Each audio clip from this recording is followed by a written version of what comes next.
Well, hello everyone, and welcome here to FNL Gridiron. Nick Anastas, Steve Beals with you, getting set for another jam-packed edition as we head towards Week 3 statewide in NHIAA football. Division 1, 2, 3, 4, we've got it covered. We've got Joe Marcellena on deck to lead off.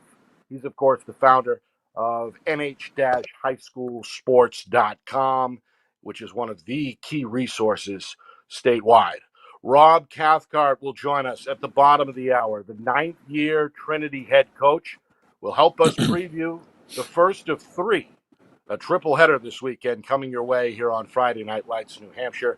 That features Plymouth at Trinity to kick things off, 7 o'clock on Friday. His counterpart, longtime head man at Plymouth, Chris Sanborn. He's back on the show 6:45 tonight in the third slot. And again, Saturday we're busy. Another two at 1 o'clock. Bedford at BG at 6:30. So a ton of ground to cover. We're going to preview it all here over the next 60 or so minutes. And we're excited to talk to Joe Marcellena for the first time. He covers, of course, a lot of ground every weekend. Anxious to get his thoughts. Steve, how are you on the eve of week number I'm 3? I'm doing well, but one of the things about week three and week four especially, is you begin to get a sense of where these programs are, at least from the beginning, and then you'll look for the, as we always talk about every year, stratification of the teams and areas of where they're probably or likely, given the remaining schedule, going to fit. So it's a lot nicer going into this game where you kind of have a sense.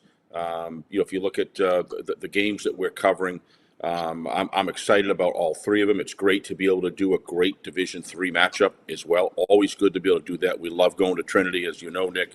To Division II, excuse me. A great new field. Having Trinity go up to Division II and play with the likes of Pelham and others, it's just a fantastic experience. Thank you, Ben. And also, the games that we have this weekend, we saw a BG that turned things around very well. I felt against a scrappy, tough Goffstown team. Matter of fact, Goffstown impressed me in a lot of ways. A lot of senseless penalties in that game. They know that. They correct that. They're going to be a team that you're not going to want to just take for granted every single week. They're going to give you a tough 4 quarters. And Coach Preston certainly seemed like he's got this program moving in the right direction. Really appreciated his energy and his knowledge and how the kids are buying in. And then, of course, Pinkerton, we got a chance to see him in the Jamboree, Nick. That Jamboree is getting to be more important for me personally every single year. I think Ryan did a great job, had a lot of teams in it, so we were able to see them. Pinkerton looked tremendous. I think, obviously, that turned out defeating Andover by a wide margin, taking on Wyndham, who really, in the second half, halfway through the second quarter, it really took the Owls apart from Timberlane, Nick, and just showed, it got stronger as the game goes on. They win again, and we've got a nice matchup there. Who doesn't like going to Wyndham High School and doing a game, especially against Pinkerton, cross a couple town rivals there on Saturday afternoon? Should be a great matchups. And of course, the nightcap is Bedford at Bishop Girton. Cardinals look to pull the upset and earn their second straight win. Bedford putting their unbeaten streak on the line. Of course, the Bulldogs are number 1 in the poll again as we head towards week number 3. That the poll is the New Hampshire Union Leader Power Poll, which is published every Tuesday and organized by our friend Chris Duffy. Bedford 2-0. No problem with Thornton Academy. Oh. That's up north in Scarborough. 35-21 was the final for Bedford. This week, we have a tie for the 2 spot between longtime rivals Londonderry and Pinkerton. The Lancers caught a rare loss on the road at St. John's Prep, one of the premier programs, frankly, in Massachusetts, and look to rebound this weekend on the road in the capital at Concord. Pinkerton, we mentioned it, will be there at Wyndham for that 1 o'clock kickoff. They had no problem with Portsmouth in a 48-0 blowout win. So Bedford at 1, Londonderry and Pinkerton tied at 2 in this week's power poll. Exeter is again the 4. They are 2-0, shut out North on the road in impressive fashion, 36-0. We'll look to make it 3-0 against Portsmouth on Saturday. Alvern was the talk of the town over the weekend as the Broncos beat Salem for the first time in a while, 20-13. That game a nail biter. The Broncos are on everybody's radar at 2-0. Yeah. They'll look to go 3-0 Friday night against Timberlane. South, we saw them in last week's game of the week. No problem with Keene at home, 22-0. They're 2-0 and will test themselves against out-of-state Lowell at Stello Stadium Friday night. Plymouth, again, we'll talk to Coach Sanborn coming up in about 40 minutes or so. They're 2-0. They've blown people out 41-0. The latest victim was Kennett. And again, they're on the road at Trinity Friday night. Wyndham 1-1, despite the loss at Malden Catholic 28-13. They stay in the number 8 spot. They'll really get a test Saturday afternoon, 1 o'clock against Pinkerton. Salem, the only 0-2 team in the poll. They fell to Alvern, as I mentioned, 20-13. A road test awaits at Dover Friday night at 7 as the Blue Devils look for their first win. BG rounds out the top 10. They're back in after a 1-week absence. They get the road victory at Goffstown, 28-20. That game is up on our YouTube channel under the video section. Of course, we're on YouTube at FNLNH Media. Steve, your thoughts there on those 10, and we're seeing some juggling, especially in the back half of the top 10. I think we'll see more juggling in the back half, even the mid top 10. I think we're going to just depends who Alvern plays, and we're going to find out how good this team really is beyond what they've already proven, which is substantial. And I think they'll wait. We could see it a little bit last year. They were playing better. The program was moving in the right direction. Now they're kind of doubling down, so to speak, and they're a real factor right now. I think it's just great that Londonderry and Pinkerton are tied. Because the Mac Platt game is working out to be probably just an incredible football game this year, I believe, in Londonderry this year. And it's just going to be one of those typical things, 5,000 plus people there. It's going to be a wild time. And it's just setting itself up to be a great one. Bedford did not mean to leave them out in my opening. But clearly the number one. They are the number one team to look at right now. They're coming off a championship. The only question with them, Nick, was did they have a quarterback? And Jack May is proving yes, they do. And by the numbers they're posting on defensive scoring against them, they're proving that they're just reloading one year after the other. Zach Matthews does a terrific job there, and they're very disciplined. I watched the games again. About 40, 45 minutes worth of their, not the first game that they played. And they just look very, very strong. They got that passing attack. And, of course, they got one of the best runners, if not the best runner, arguably, depending on who you ask. To me, the best runners in the game are clearly, right now, I would give Morrison and oh, gosh, I always forget his, from Bedford. I apologize. Helton, yeah. Helton is just tremendous. Been watching him for multiple years. Just a terrific runner.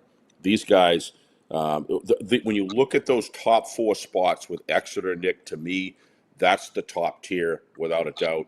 Exeter rolling along. Can't wait to see them over the next couple of weeks. And then you look at Alvern and Bishop Girton. It's just going. Salem dropped. Look at the schedule they played, though. They lost to Wyndham, who we know is a very good football team, and they lost to Londonderry, who's tied for number 2 in the power poll. This week is going to be a big one. If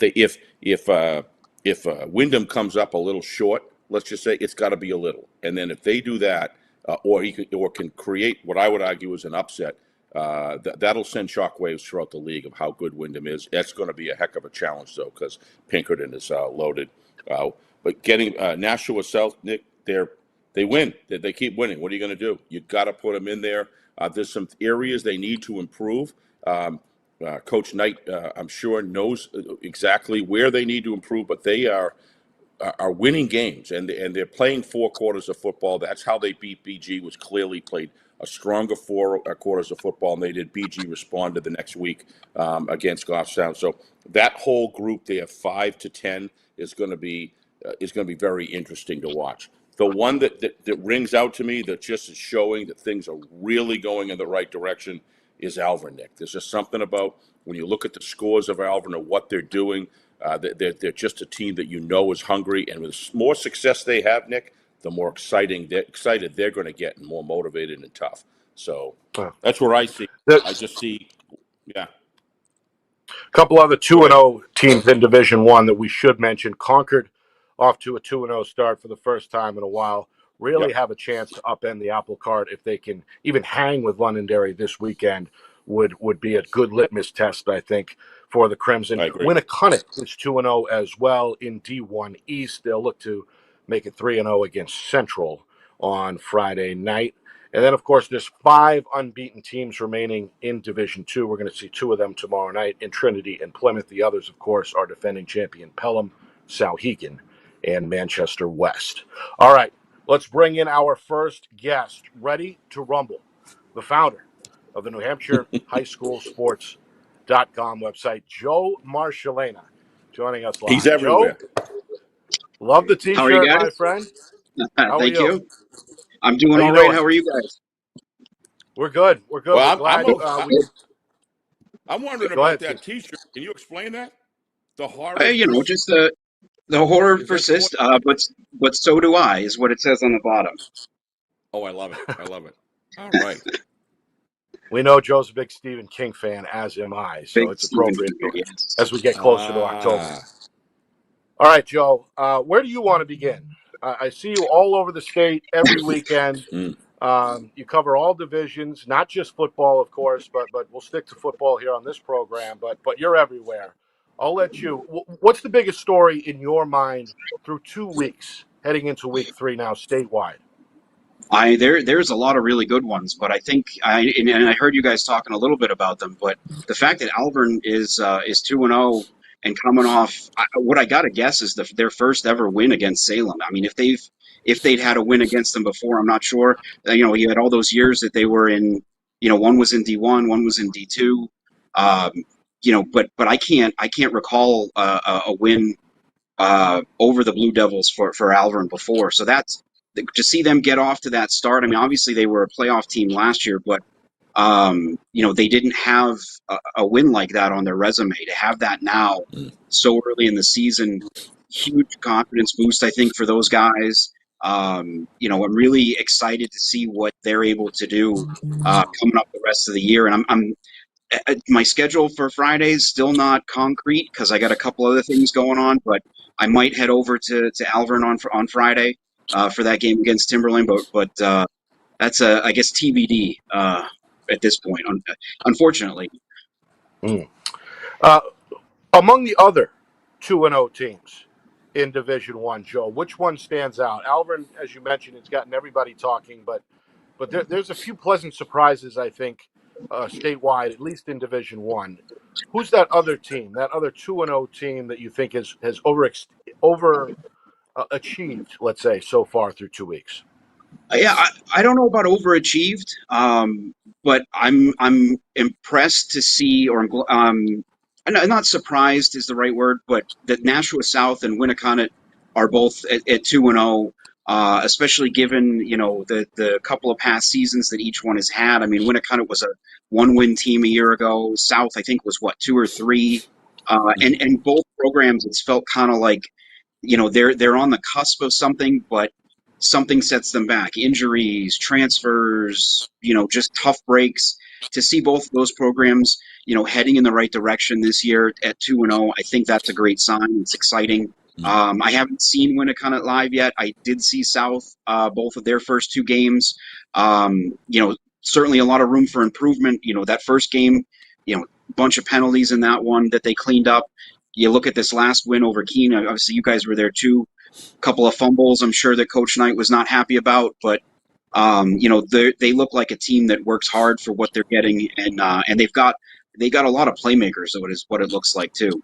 So that's a pretty exciting, certainly one. They got Lowell this week, which I don't know too much about. I have a hard enough time keeping up with the New Hampshire teams. It's the out-of-state teams are a whole other story. But that game in 2 weeks, or in a week from Friday, against North, that's going to be a huge one, especially if North isn't able to get a win over Keene this week. Steve? Yeah, Joe, I wanted to ask you what your thoughts are on. To me, I'll just throw out there real quick. To me, was Bedford going to get a quarterback that was ready? Clearly, that is the case. He's ready. He's doing well. He's improving every single week and flourishing in the Bedford Zach Matthews system. And then the other concern that I had was once you saw the jamboree, we saw two great running backs in Isaac and Morrison over Pinkerton, but did they have the line? Were they going to improve? That seems to be on track as well. And then thirdly, now that Coach Ball is not an AD and really able with a time frame to focus on football, football, and football, um, were they going to provide him the line that he needed, that he coaches so well? How good could Exeter be? Were they going to have a line? They seem to have that. Londonderry speaks for itself, coming back, as strong as ever. Who do you like out of these three teams, and what's the biggest surprise to you so far? And what are your thoughts on these four top leaders here in the Power Bowl? The out of the top teams, I would say I only saw a little bit of Pinkerton at the Jamboree. I unfortunately had to leave that one early. But what I did see from Pinkerton was, holy crap, do they have a ton of speed. I'm just that, you had Isaac to return that opening kickoff. Obviously, we know Morrison's, been around. He's another fast guy. But the way they move, and then McDonald, he gives them a dimension that, not to take anything away from some of the quarterbacks they've had the last 3 or 4 years, but it looks like he gives them a dimension that they don't often have. That's a really good point. Well, thank you. But what got me was their speed. And then, you mentioned Bedford. Where were they going to go?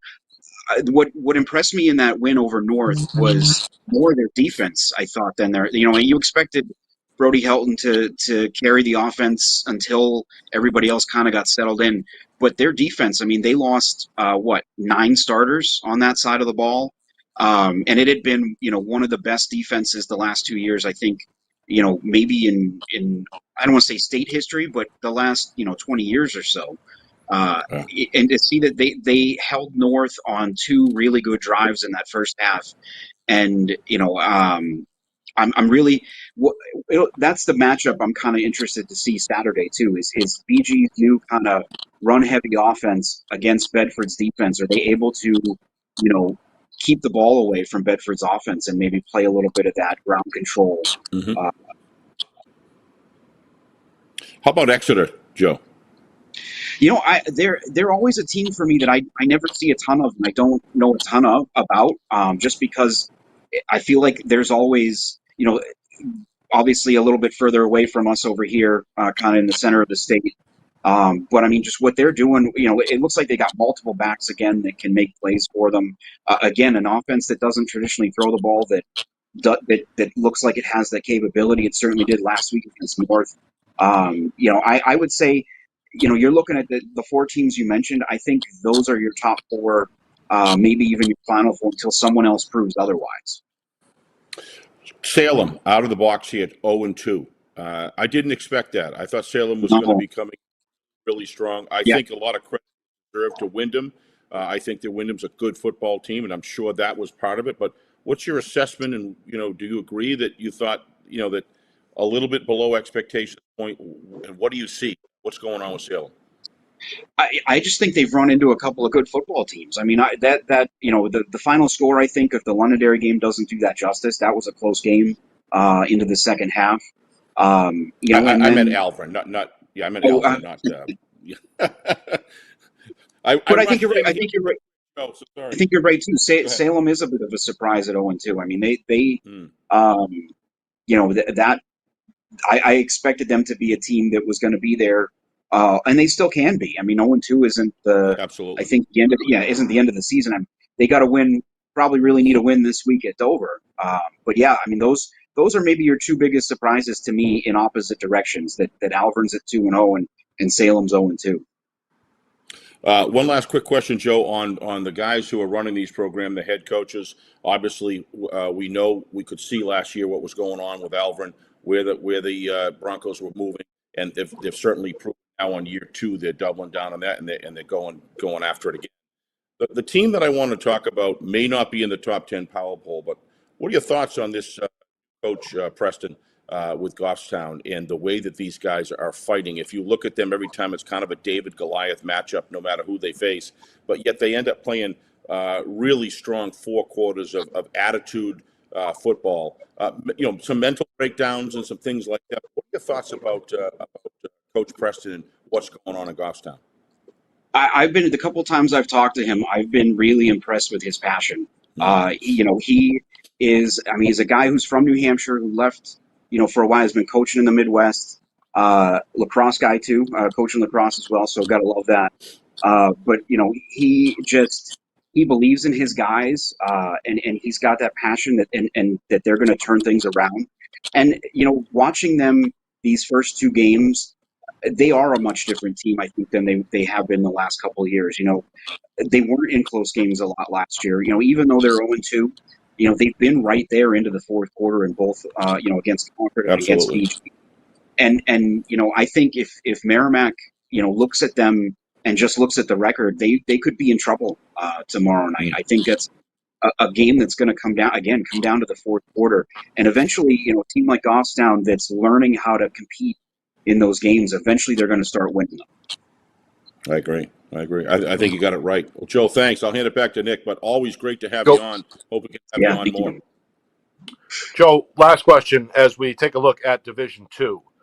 You got 5 unbeatens through 2 weeks. 2 of them we'll see here on Friday Night Lights, New Hampshire, tomorrow night with Plymouth and Trinity, Pelham, Sauhegan, and Manchester West being the other 5. What's jumped out there? Pelham's win streak, obviously, still alive and well 2 weeks into the season, but it looks like there's 5 teams, and then there's a little bit of a gap based on some of the final scores we've seen. Your thoughts? I mean, I would say that's a good sign. I mean, if you think of last year, how many, there was Sauhegan, Pelham, Plymouth, St. Thomas was in that mix, and those 4 teams were blowing out just about everybody every single week. So the fact that there's a little bit, that a lot of these games are getting a little bit closer, you mixed it up so much, adding Trinity and even Kingswood and Conval, and losing, I think 6 teams dropped out of Division 2, I don't remember what the number was, but it's just created so much more competition. I think the same thing about D3. Like, looking at the schedule week to week, it's like I'm not really sure what to expect from some of these teams. This game between Plymouth and Trinity is really intriguing. I mean, you look at Plymouth, they've got blowout wins their first 2. You look at Trinity, and they've got 2 very close wins. So if this is, again, going back to that experience in those kind of games, if this is close coming down the stretch, Trinity's been there a couple times already this year. I mean, Plymouth obviously returned a lot from that finalist team last year, so they've been in some close, that close game in the semis last year. I would expect that to be an interesting one. And then the other team that I'm glad to see, or happy to see at 2-0, Manchester West, Coach Preventure. He's another guy very passionate about what he's doing. Job. Yeah, really believes in his guys.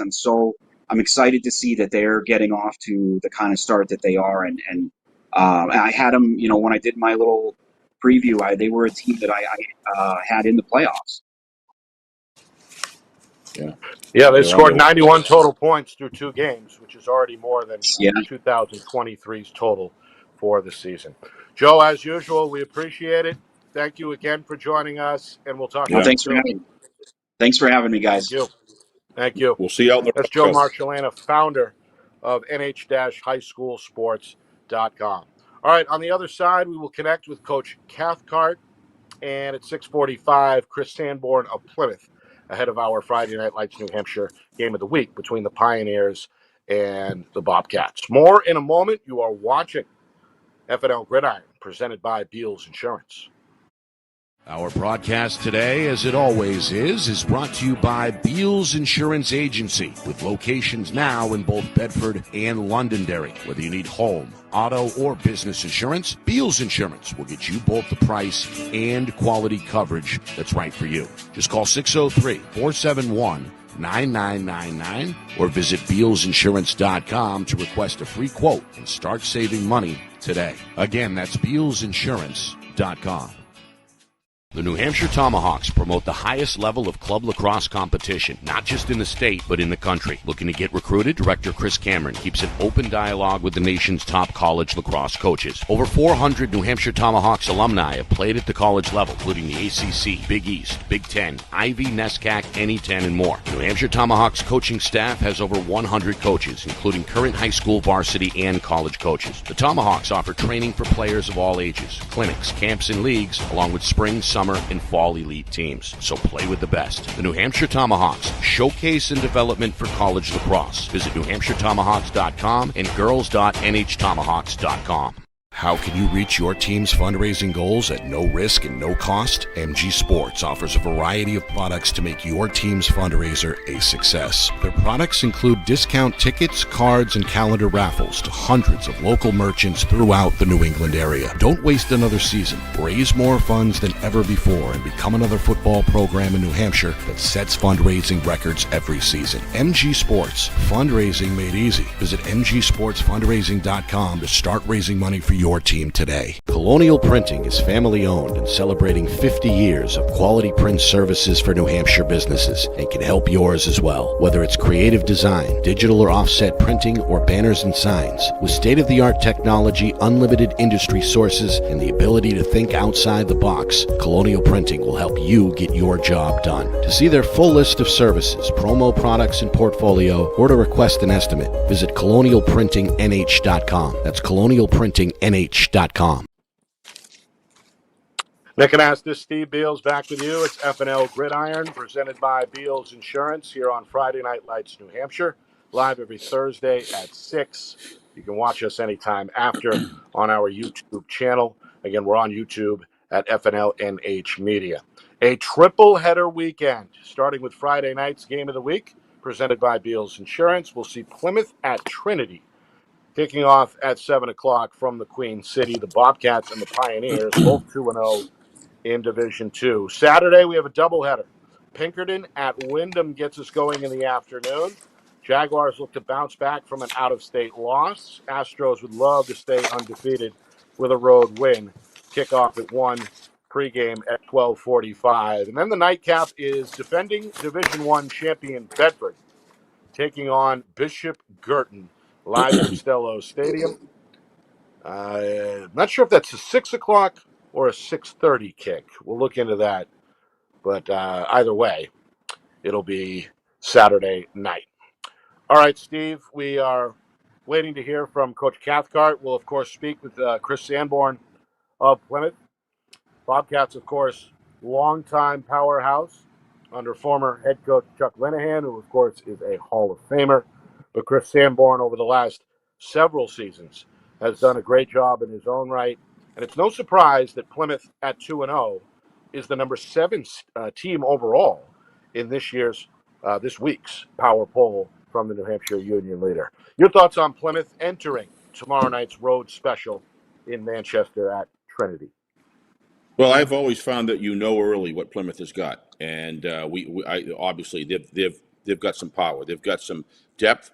I've been reading through coaches' internal stats and things of that nature, and missing some guys, lost quite a few good players. But you know what? Every team loses seniors every year, but they're able to be a community that may not have 40, 50,000 people, like in a Division I program, targeting area as far as, but they just reload every single year. It's a big football culture up there, and it's extremely difficult to come in as a coach after a Chuck Linehan, and I think Coach Sanborn has done a magnificent job so far, continuing the pride and the growth of this program and keeping it going. I'm very interested to see this new Division II. Instead of having 2 teams that you already knew 4 games into the season were going to be in the championship game, you don't know that this year. As Joe aptly said, there's 4 or 5 teams. Plymouth is clearly, maybe even more than that, actually. But Plymouth, we got to give a few more weeks to really see that unwind. But Chris Sanborn and Plymouth are definitely one of those teams, off to a great start. Looking to find out on the injury report that he got, how those guys are, if they're going to be coming back. Lost a few players, but what's exciting when you look at his notes is you see that he's got some younger players that are really standing out, making contributions for the Bobcats so far this year. As far as Trinity, were you talking about Trinity to Plymouth? Well, I was about to say Trinity's kind of on the other end of that spectrum. They have 14 returning starters from a team, of course, that won the Division III championship a year ago. 2-0, 2 one-score victories under their belt early on, and some familiar names sprinkled on both sides of the ball. with Trinity. So they may be the underdog, even though they're at home tomorrow night in the minds of many. But I wouldn't be surprised if somehow, some way, the Pioneers found a way to make this thing close. I think they could make it close, and who knows what can happen. They're home, and Trinity plays well at home. Nick, I was over that field doing some data tests with our director Ben to make sure that the cameras are in order and everything. And I walked around that field, and we said it a little bit last year, but what a terrific job they did with that facility down there. It's really elevated Trinity's football, giving them a truly home field. I mean, Gill's an exciting place to play, no argument, but. When I was in there and walking around the field, there's a varsity soccer, boys soccer game going on, and you could there's just something about that venue that's really special. I expect, one of the things about Coach Cathcart's teams is they don't make a lot of mistakes. It's a very clear mission. If you watch, especially defensively, you watch the corners and linebacker work that he's able to implement. He's a former Texas guy. He gets preventing the run game. So I agree with you, Nick. I think you're thinking ahead properly that because of their run defense and their linebacker core that they have and some of their defensive linemen that I was able to see briefly, you're absolutely right. They've got some players that could really, if they can stop that run game of the Bobcats, which is prolific every single year, it's always good. They could stay in this game and they could potentially win it as well. But Bobcats will have something to say. Let's bring him in. Rob Cathcart, our guest, joining us here live on FNL Gridiron. There you are, Coach. Thank you for coming on. We appreciate it. How are you Got your gear on. We had pictures, and I came right from there. So I'm not trying to be too gussied up, but you looks good. Me. Thanks. Coach, your club now coming off. By the way. What's that? How are your boys, by the way? Well, Ben's in the studio directing the show right now. All right. Matt, let's see. Ben's working for Beals Insurance, doing a terrific job, and Matt just graduated from Georgetown Law. He's working in Manchester and doing fantastic. So thank you so much for asking, Bob. That's very kind. We could use both of them tomorrow. You always need good interior guys, and I know you love interior guys. So that's right. Yeah. But they're going to have to take a job tomorrow night. But yeah. Coach, I want to take you back a couple of months to the jump from Division III to Division II. Obviously, that helps with the amount of returning starters that you bring with you. Was it time? Was this the right time? Did you outgrow Division III with that championship? And obviously, a 2-0 start in Division II. Seems like you guys are right on schedule. It's kind of a mixed bag because with our starting group, it's perfect timing. You know, it's a good challenge for them this year. We lost some linebacker play, which is where we're working at trying to recover now. But then we want to grow the numbers a little bit more, and I know the administration is working on doing that. So I think we're affirming that end of it, but we're headed in the right direction for it. Yeah. And as Steve highlighted, we're still going with 35 kids, so yeah. And as Steve highlighted, you guys have some great facilities to work with. Obviously, with the new stadium up on the hilltop on the east side of Manchester. But what is it how do you, as position and head coach, raise the numbers? Obviously, it's a group effort. It starts years and years in advance, but what are some of the things that you and your staff can do to quote unquote keep the numbers going up? Yeah, I think just working on the program, because unfortunately you can't recruit. I can't go out there and, tell people about Trinity football. That's not something that we're able to do. The school can promote the school academically, which they're doing a good job of right now. And then what we can do is just focus on having a good football program and something that represents the school and represents the ideal that they're trying to put forward, and that's the best thing we can do. Tell me a little bit about one of your All-State guys who came back, Anthony Giantommaso, who is one of the best backs, I would say, in the division. Is he the focal point of the offense, and what kind of a player has he been so far this season for your club? Yeah, he's a very dynamic player. Unfortunately, he missed our first game. He had an elbow issue that he hyperextended, and they didn't want him to play in the first game, even though he was raring to go. So unfortunately, we had to keep him out of that. So we were fortunate to get by Hanover without him. But he is a very dynamic player. He's somebody who has college potential to be a terrific college player. We've had some players like him in the past. We've got a kid by the name of Peter Alessandro who plays cornerback for Purdue right now, and I think Anthony is just as dynamic as he is, but a little bit faster. So he actually has some outstanding potential. Steve? Coach, one of the things I notice about your coaching style, and I've watched you throughout the years, is you seem to have a really good sense of what players are going to succeed in their positions, and especially when it comes to safeties, corners, and linebackers. I really sense that you have a good feel for where they're going to best succeed, if you will.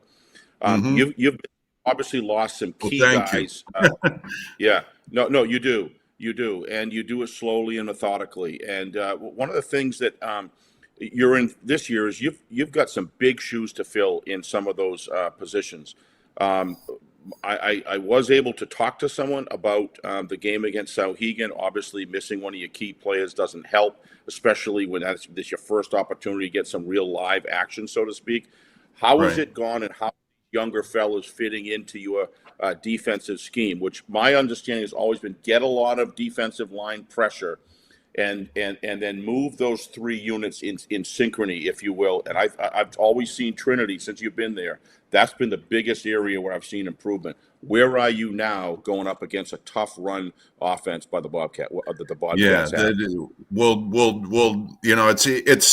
it's the old fashioned draw a line along the line of scrimmage and just keep them from crossing it is the whole idea, and getting kids that can play run force, getting kids that can contain the QB, getting kids that can hold their ground is always really important. We've been fortunate in that we're kind of developing those kids right now. The hardest part is actually the part we're struggling with right now, which is getting kids that can fill gaps and play. If it's outside, you're going C gap. If it's inside, you're going B gap, and being able to, your kids played linebacker and did a great job at that. And that's what we're trying to look for right now, is kids that will step up and have the courage and wherewithal to get into that line of scrimmage and be part of that wall in one gap or the other and play tough right there. If we look at the game against Kingswood, we've got kids thinking, a kid literally said it to me in the film room, if I give a little ground, I can be sure I'm making the tackle, and I'm making more tackles that way. And they'll say, well, yeah, you are, but you're tackling them at 4 and 5 yards downfield, and at least do that all the way down to the touchdown, which happened. So getting them to understand you can't be making the tackles there. You got to be making them at the line of scrimmage.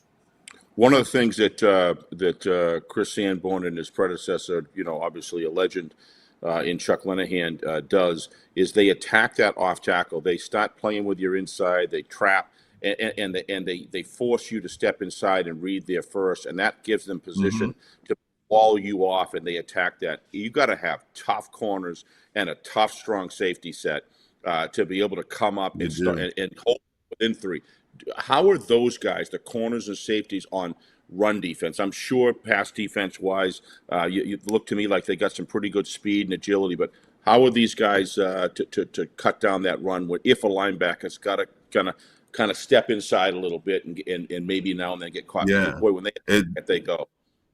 It's funny that you bring that up, because I faced Chuck Linehan 6 times and never beat him.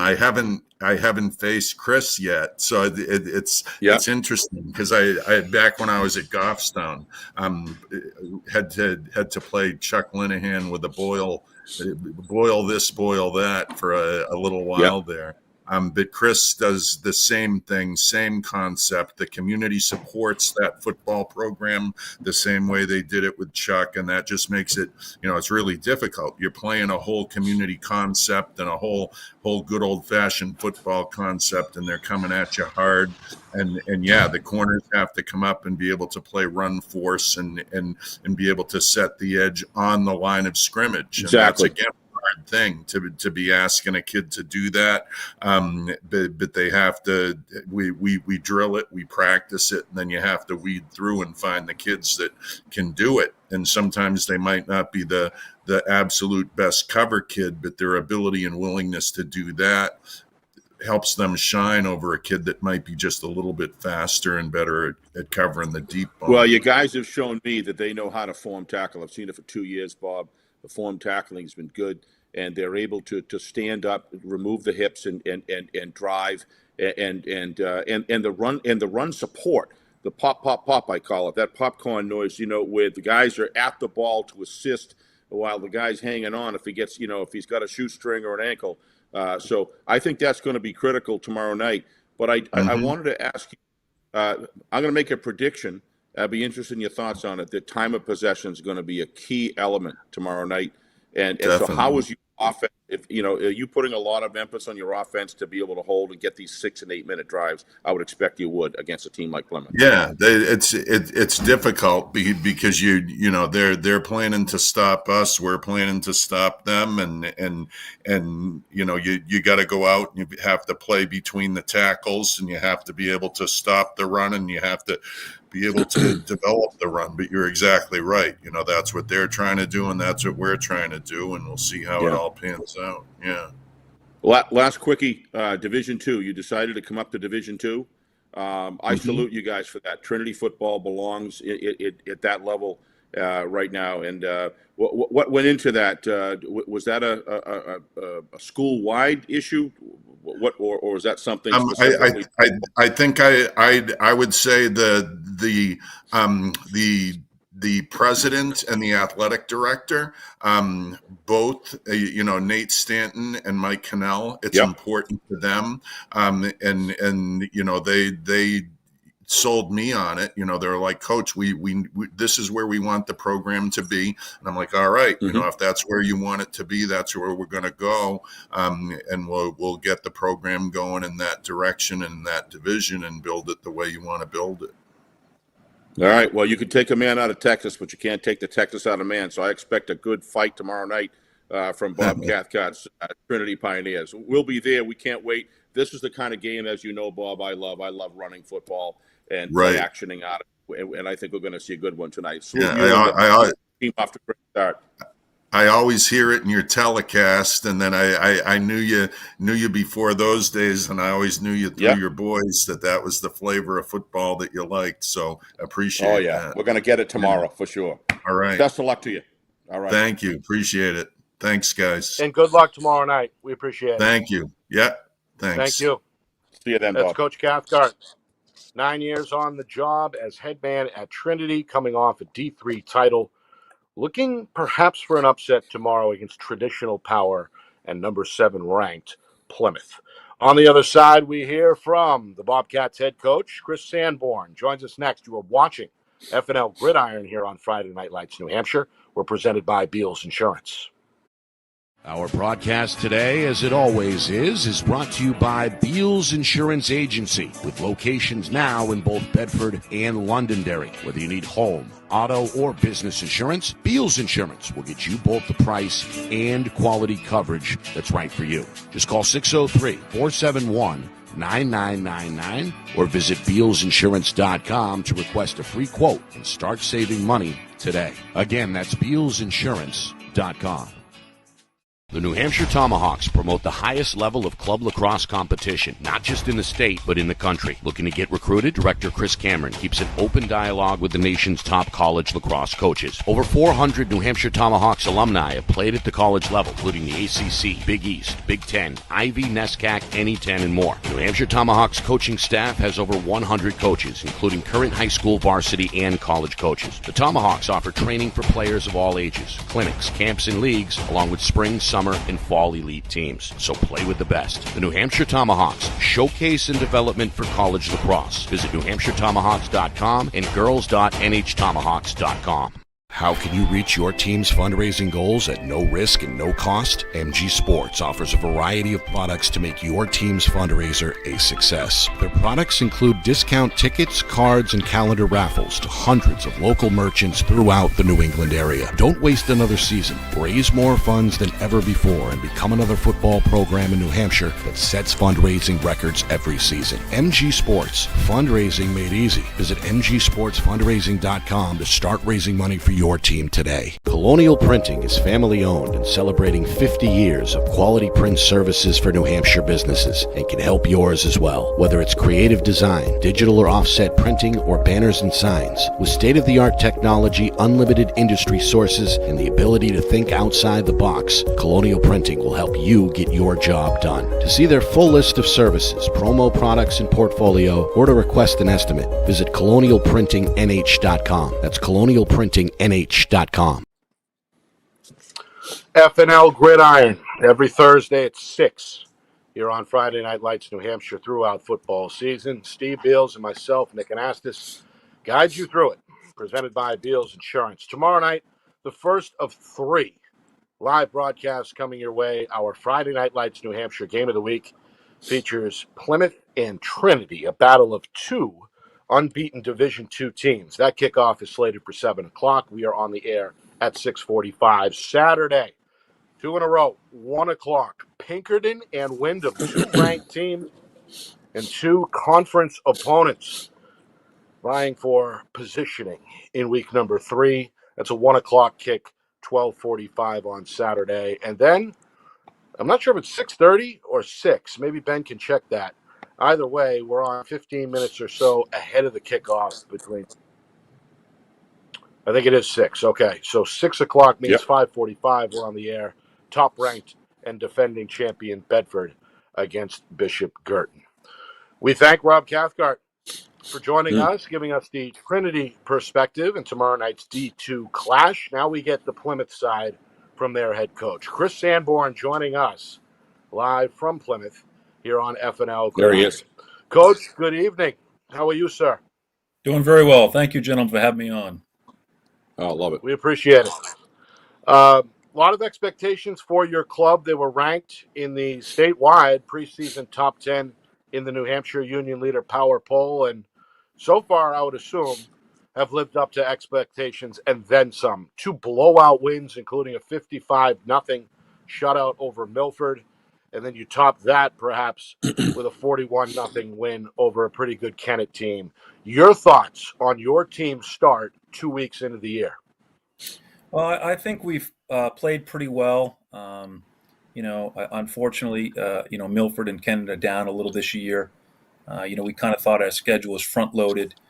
We spent a lot of time in preseason really getting after it this year, knowing what we had, and really a lot of intense preseason, a lot of competition. Really, I'd say we got about 95% of our playbook in week 1, and it's not something we like to do. We like to continue to get better throughout the season. And we played well, but we didn't play great. We made a lot of mistakes, and we got away with those mistakes. And I think that's an advantage for Trinity. They've been, battle tested. They've had to make in-game adjustments. They've had to make halftime adjustments. We haven't had to do that. We haven't made any adjustments in game. We haven't had to make any halftime adjustments. Our kids have, played, a quarter and a half each game, maybe at the most. So, it's going to be different when you get in that kind of game on Friday night, a 4-quarter game, and you got to make adjustments. You got to do some different things, your endurance. And the other thing is recognizing too that if you make a mistake, you're not going to get away with it. And things are going to happen. So I think I think it's going to be a test for our boys. Yeah. Well said. Take me back to the off season, Coach. You mentioned that it was a very successful off season for a number of reasons. You challenged your guys throughout the summer. Is that kind of par for the course, or what was different this time around preparing for the season? Well, I think it started really the off season before that. We really made a commitment to really get back after it in the weight room, and we hadn't really done that. We have a lot of three-sport athletes in Plymouth, so it's hit or miss, and we had come from a big district, but we really 2 years ago in that winter, we really had a huge turn on the weight room. Our kids got after it. They were dedicated. Tom Lamb, my defense coordinator, myself, were in the weight room every day with those kids, and it really paid off last year down the stretch. We were able to get better as the season went along. We were able to win a great semifinal game by controlling the line of scrimmage against Sauhegan. We got to the championship. I thought a surprising trip to the championship. It was close for a while. It was 6-0. We were up. It was 14-6 at a half. We took some chances in the second half and made some mistakes. But those kids again got after it again in the weight room. They really committed again to getting bigger and stronger, and the commitment. And they knew the competition that was coming. There's kids that are fighting for spots that they were fighting last year. Same kids back. Running backs. We got a lot of them back. If you got 8 carries last year, and your buddy's trying to up his carries, well, they're coming from someplace. They might be coming from you. So if you want to keep your carries or increase your total, you got to earn them.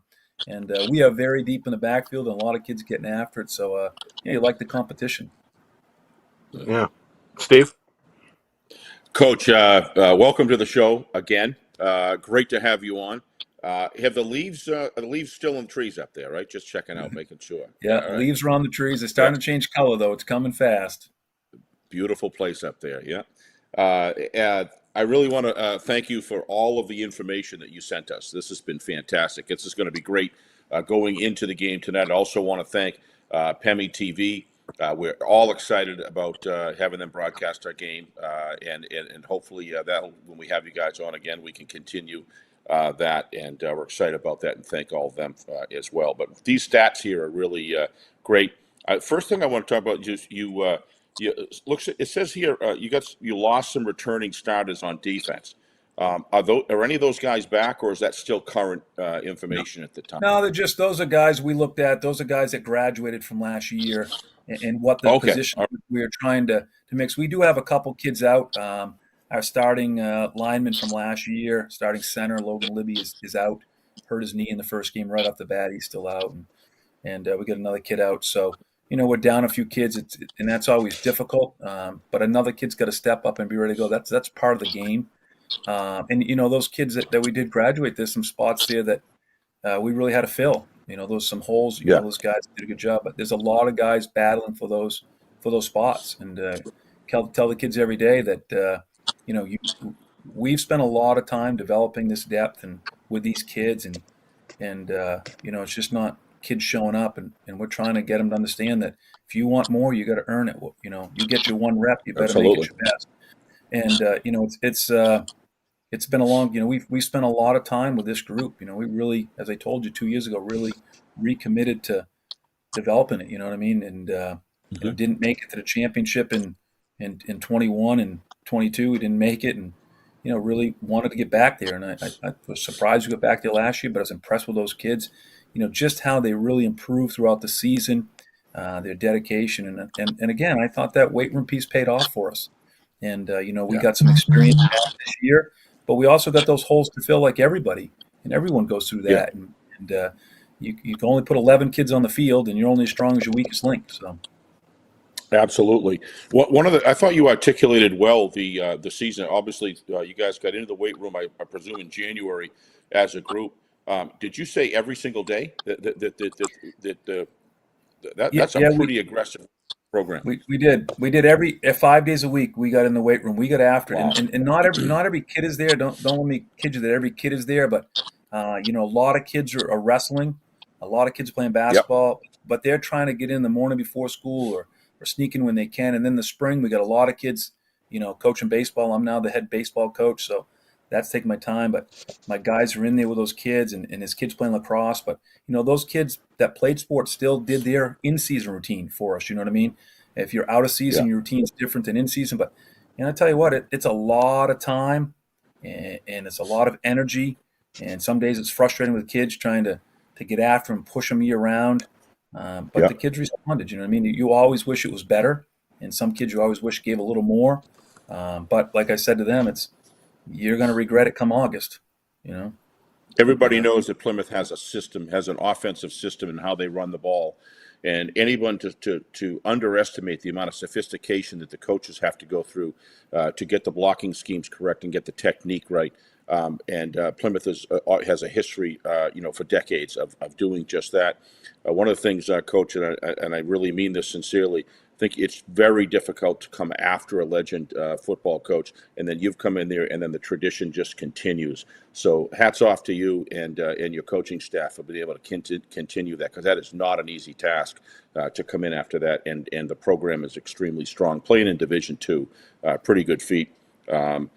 One of the things I wanted to ask you is the offensive line. Plymouth, wins games on offensive line, ball control, just beating up the defense. A lot of in Division II and III, a lot of teams the guys play both ways. So if you could beat them up and keep that defense out in the field, that's going to affect their offense and affects the whole flow of the game. How is your offensive line developing? Obviously, when you win by those margins, probably a lot of your guys you're taking off the field. But how do you think going in playing a good team like Trinity, how you feel about that offensive line and where you're at this point in the season?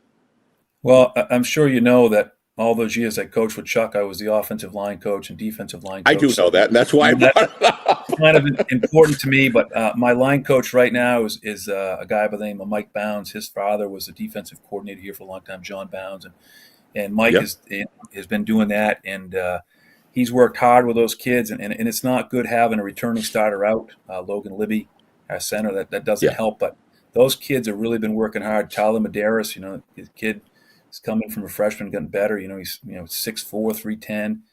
Emmett Nossman, 6'3", 215. He's a stud wrestler. These kids have gotten after it. A lot of these kids that are really, Alex Fleury, Drake Tottenham, Cullen McNair, Linus St. Verge. These kids are really getting in their battle. And I think the offensive line is, I guess coming in is kind of our weak spot with the returning starters, but they've done a lot of that. And, it's funny you mentioned Chuck the other day, and I'm going to celebrate Chuck. As long as he's the winningest coach in New England history, I think Brian O'Reilly might have some sights on that. Someone asked me, how many years do you think Chuck's been retired? Do you know? I would say 5, right? 11 years I've been the head coach. Yeah, I was going to guess 10. Yep. Yeah, 11 years. The time flies, doesn't it? I'm sorry. Yeah, because my kids, my boys were up there, you're right, in 2013. So you're right. That would be. Yeah, 11 years. So he retired in 2014? He retired in the spring of 14. So 14 was my first year coaching as head coach. Well, but there's a huge compliment to you, because I thought it was maybe 4 or 5 years. And it just shows you that the continuum is there. But it's funny, I hadn't thought about it, and someone brought it up. We actually got Chuck down to practice the other day for the first time since he retired. How's he doing? Came down to practice, doing good. We had to kind of good kidnap him a little bit. He was there for the WMER Friday night interview there for the Jamboree, and I told one of the coaches to give him a ride back on the cart, but don't drive him back to his car, drive him down to practice. So we got him down there, and he came down in front of the kids, and I said to the kids, I got him in front of the kids, I said, listen, any of you guys know who this guy is? And this little freshman raises his hand. He's like, oh, I do, Coach. I said, who is he? He goes, he's Coach Lenihan. He coached my grandfather. I was like, you guys have an incredible field up there. And when we went up there and did a game a couple years ago, it was just a great experience. And I'm sitting there waiting in line to get a burger. And I don't know I hope Chuck will remember. All of a sudden, he's the friendliest guy. And he was just so cordial and so willing to talk about football. We kind of leaned over the railing there and had about 10 or 15 minutes to talk. But he did make sure I got a free burger, which was awful nice of him. Yeah, Chuck's Oh gonna yeah. make sure he gets his free burger down there. I know that. Yeah, and it was a great visit I had with him, and you can clearly see why he is. But Chris, let's talk about the Plymouth Bobcat in this game tomorrow night. It's a football I love. The way you and Trinity play is a football that I love the most, and I like to watch the level of execution on both sides of the football. What I see time of possession is a huge kind of an independent factor in that game tomorrow. What do you guys have to do? What do you think are the key elements going into that game that to come out victorious on the bus ride home? Well, I think the time possession is the most important thing, especially in a Me game too. like this. We both want to do that. I think the key to it to me is Trinity's going to come out in that tee, and if they can control the line of scrimmage and they can control the clock, they're going to do that. You know what I mean? And Mm-hmm. and to play against the tee, they're very good up front, especially their right side of their line, the guard, tackle, the tight end. I think they are top notch. The fullback is exceptional. The tailback, I really like the quarterback. And they're and against the tee, if you're not disciplined, if you don't read your keys and do your job, it can be a long night. I played against the tee as a kid, and I've coached against it a bunch. It can be tricky, and I think that's the key. And if we gotta force them out of that. And I thought Hanover did that a little bit, but geez, once they went and they spread stuff out, they were dynamic. I really thought the quarterback looked tremendous, and I think it's number 7. I don't have my notes in front of me. Just a speedster, and Giamma Tommaso, I probably pronounced his name wrong there, number 6, but he didn't play. That's a pretty good bid there. Thank you, I appreciate that. He didn't play in that game either, so you add him into that mix, and we got our hands full. They're an exceptional team, and we've got to get up there. We got to control the line of scrimmage. We got to do our thing, but it comes down to execution too. Sometimes our blocking scheme gets a little complicated, and the kids just can't make mistakes. You got to understand. Got to process. You got to process. You got to know your keys, and man, you start leaving someone alone, or you start giving up those run fit gaps. Trinity's going to want to get in there. They want to get into their gap run fit, and you got to know. You got to get to that. You got to climb to the second level. And of course, we want to block at the first level first, but if you don't get to that second level, you're not going to get those 3-4 yards. And I think we got to try to, when we get the big play, we got to try to, we got to make someone miss. We can't have that free safety coming down or the corner coming in and stopping that run on a perfect play at 6 yards. You got to try to get 15 yards, maybe a touchdown. That's important, and because you don't get those every time against a good team. And I think, on top of that, the next big thing everyone's going to talk about is turnovers. Turnovers can change a game in a hurry, and and we'll Absolutely. see if we turn the ball over or get behind. How do our kids respond? I think that's going to be a question mark. Trinity's a battle-tested team. They are. We're excited about tomorrow night, and we had this game on the kind of the watch list, and it's just turning out great as both teams are coming in extremely strong. And as I said, we're excited. But one of the things I'm really excited about, we got a chance, Nick and I were able to talk during the Jamboree with Coach Boquette from Sauhegan, and about the new developing Division II, and it's really turning out to be everything and beyond what I had hoped. And I'm really excited about the cohort of teams that are coming up, and developing programs and new rivalries. And this is an example tonight of seeing of tomorrow night, just seeing just that. So look forward to the game tomorrow night, and best of luck to you, Coach, for a good, clean game. And I'll tell you one thing: form tackling will be very present tomorrow night, and good hard running. And I'm excited to watch these offensive lines. I'm really excited to see both of you guys' lines, because this is the kind of football, like I said, that whether it gets cold, whether it's rainy, no matter what the weather, you can put an offense on the field. And as the months get later and later and later, we all know dead of winter, Plymouth by Thanksgiving, right? I mean, it can be a really tough to play in good weather, never mind difficult weather. So congratulations on a 2-0 start, and look forward to seeing you guys tomorrow night. Thank you, gentlemen. We really appreciate it, and we'll see you tomorrow night. You got it. Thank you, Coach. Thank you. That's again Chris Sanborn, the 11th year head coach at Plymouth. Great stuff there. I'm blown away. 11 years. You just lose sense of time. Unbelievable. It's been a seamless transition, to his point. It has. And we're looking forward to that coach's battle. Coach Cathcart on one side, Coach Sanborn on the other. We are on the air tomorrow night at 6:45, kickoff at 7. First of a weekend triple header in our Friday Night Lights New Hampshire Game of the Week, presented by Beals Insurance. Plymouth at Trinity Friday at 7. Saturday at 1 o'clock, Wyndham at Pinkerton. Kickoff at 1, pregame at 12:45, and then it's Bedford at BG to round out the weekend as that rivalry continues. Bulldogs Cardinals from Stello Stadium at 6 o'clock. 5:45. We are on the sports.com. And both head coaches, Coach Cathcart and Coach Sanborn, for joining us. Steve, your final thoughts on what was another good show? Oh, it was, Nick. Just a quick correction. It's actually Pinkerton at Wyndham, not Wyndham at Pinkerton. So just for I those folks who apologize. might want to try. Right. No worries. Just want to make sure nobody's driving the wrong place. That's all. But yeah, my final thoughts. I come back down to it so many times that it's just the state of New Hampshire football is continuing to progress because of the people like we just interviewed, Nick. It's just we go to team after team after team, and these men are great coaches. Their staffs are great, and it's just we're very, very fortunate to have guys like Bob and Coach Chris, and so many others. This whole weekend, when you look at Coach Nayland and Coach O'Reilly, and it just goes on and on and on. The quality football that they bring these athletes, the level they bring these athletes to, is just exciting, and it's a great fan sport. But when you see sloppy, poor coach teams, the game is not the same. That doesn't happen here. We've got a great group of coaches all throughout the state at different levels. And second thing I'd say is just Division II. So exciting to see Division II have these kind of rivalries, not just 2 games that you put on the calendar a year. Now we're starting to get the thing with this four to 5 games that are going to be solid football games. And I think we're going to see a good one tomorrow night. And I look forward to doing it with you. I want to thank the sponsors, Beals Insurance, MG Sports Fundraising, the New Hampshire Tomahawks, and Colonial Printing.